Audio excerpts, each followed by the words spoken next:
Not too long ago, the Guilty Gear Strive beta came to an end. The game in its current state is phenomenal. The combos are exciting, the damage is exhilarating, and the rollback? Well, some damn good rollback.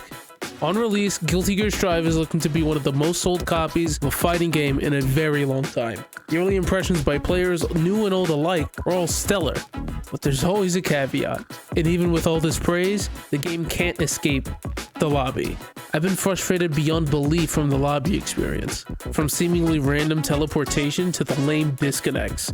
And sure, there's been a lot of talk about the lobby, however, many miss why the lobby is fundamentally broken, and why I think it's almost unsalvageable. This is HT Video.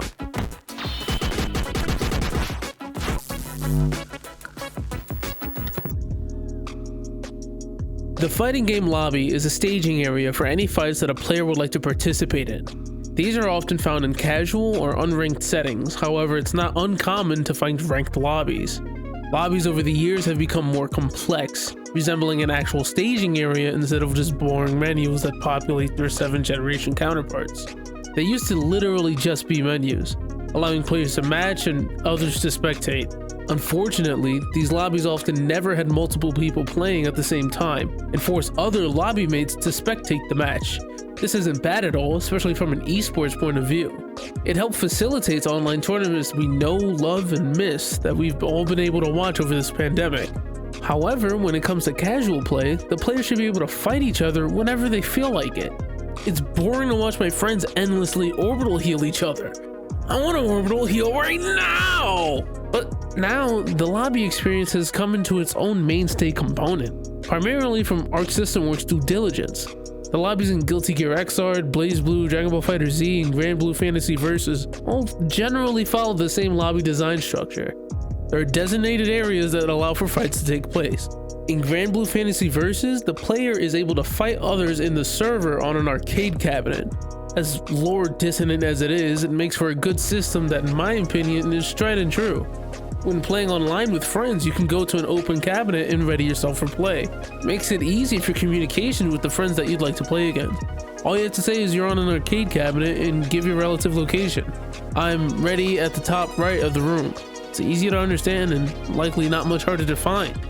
In Dragon Ball FighterZ though, this expands to more than just fighting. This Oddjob lobby is essentially the main menu for the entire game, and is how the player traverses through both single player and multiplayer content. It's not a good lobby because it literally doesn't act like one. All settings should immediately be available to the player for convenience. Trying to reinvent the wheel here isn't a good option, especially for something as timeless as the main menu. So Arc System Works is no stranger to both bad and good lobby design. But what makes the Guilty Gear Strive lobby so hideous? The first thing that someone might think is, well, it's the same as lobbies before, but 2D. And at first glance, that's not wrong. The player is able to walk around a platform and challenge whomever they desire, as long as they ready up for a fight. But if you're too close to another player while you attempt to ready up, you're teleported elsewhere. Even when there's seemingly no one else next to you other than your friend. You know, the one you want to fight. You're teleported to another part of the map that you have to communicate to your friend to. I'm in front of the speakers by the stage to the right on the second platform. Not fun. Especially when you're instantly teleported elsewhere on a map you don't know or know how to get to, or where that position is relative to your last location. Arc System Works isn't wrong for wanting readied fighters in different locations and not standing on top of each other. It makes sense. The player needs to be able to choose who they want to fight in a friendly lobby, in which they're more often than not going just with a friend. The objective of the lobby, in my opinion, should be able to facilitate fights between people as fast as possible, with as little hassle as possible. Menu navigation is simple and easy to understand and is often touted as the easiest way to get this information across. But Strive's lobby does quite the opposite. It's a convoluted mess of options while being one of the most annoying systems in existence. There's no real facilitation of fights. There's only pain. The menu provided that's permanently stuck on the screen is an obvious attempt at a shameless cash grab for pre-orders and possibly for future DLC you're missing out on. Outside of that, the customization the lobby comes with is a nice addition. However, there's one issue that can arguably be the reason we're stuck with the lobby in its current form: the weapons.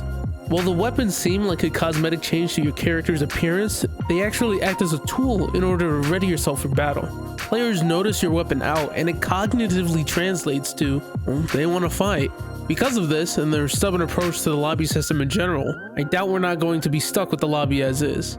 The only way I could see Strive resolving this issue with the current lobby structure is to reintroduce those arcade cabinets.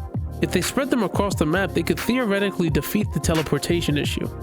However, the weapon would serve no functional purpose and would no longer be a tool. It's a sacrifice that I think they would need to make in order to make the system functional. On top of that, the facilitation of fights isn't made any easier, as players now have to move to designated locations instead of readying themselves where they are. Communication becomes a lot easier, however. I'm on the arcade cabinet on the stage, it's almost instantly identifiable. This becomes far easier if they would number each of the cabinets with legible signs. I'm on cab 14. Boom, that easy. Now, this is great and all, however, even this lobby has its inherent issues. This lobby works for casual play, don't get me wrong, but ranked play has a whole other nightmare. Considering that the game in its current state, and mind you this is a beta, the game doesn't allow a fight between two different readied people, there is an inherent population error that is inevitable. If everyone is readied by training mode or by quick rank match or whatever, and their model is just standing there with their broom out, or even at a designated arcade cabinet, no one is there to go challenge the player waiting for a match. Everyone waiting for a match would be standing there for eternity, even with the tens of people in the room or hundreds on the server. While manual matchmaking is fun and all, going around kicking the same people out of heaven and whatnot, the lack of automatic matchmaking facilitates this error and allows people to remain waiting for a match indefinitely. And it's not like they didn't include automatic matchmaking for the sake of the beta test in order to test long distance connections. You'd arguably get more data from matchmaking based off of rank and level and no other factors. Sure, Brazil to Mongolia may not be the best connection, but just might have worked with that rollback. But the inclusion of automatic matchmaking would essentially make the current lobby system for rank useless, especially with the inclusion of the floors that make up the entirety of the ranking system. With automatic matchmaking, the player wouldn't be forced to use the lobby system in its current form, therefore missing out on the experience the developers intended for the game mode they wanted to create. And that's just not going to happen. There's a certain amount of time, money, and resources poured into this lobby, no matter how bad it actually is. It's the same kind of reason Tekken doesn't have good rollback, considering rollback-based netcode inherently ruins the animation integrity no matter how well it actually works. So in the end, I think we're stuck with the system as is. Now, our system work isn't exactly new to new ideas. After all, they didn't design Strive with rollback in mind, citing the exact same reasons as Bandai Namco. It wasn't until heavy pushback that they would consider it. Some time for them to test the waters by adding rollback to an older title, and even more time before they onboarded Zynac as a consultant for it. The results? Strive's got some damn good rollback. As for the lobbies, there are too many inherent design issues that does not facilitate a working lobby. As much as it is thought out visually, not so much systematically. And with the already heavy pushback that they got in the initial alpha test of February 2020, it's sad to say that this lobby is probably here to stay, as unsalvageable as it is. Hey, Future Matthew here. This video was written and recorded before the tweet that went out on Wednesday, talking about how Guilty Gear Strive has been delayed till June. Great and all, it looks like they're gonna actually overhaul the lobby, so 1 point those guys, 0 point me. Good to know that they actually listen to the feedback though. Anyways, Discord is now open. The link is in the top pinned comment. We were kind of busy last week, so this week is a double header. Go check out the devlog we just posted on Project Resolver, where we go over the creation of the game from the very beginning of concepting. But, you know, do what you gotta do.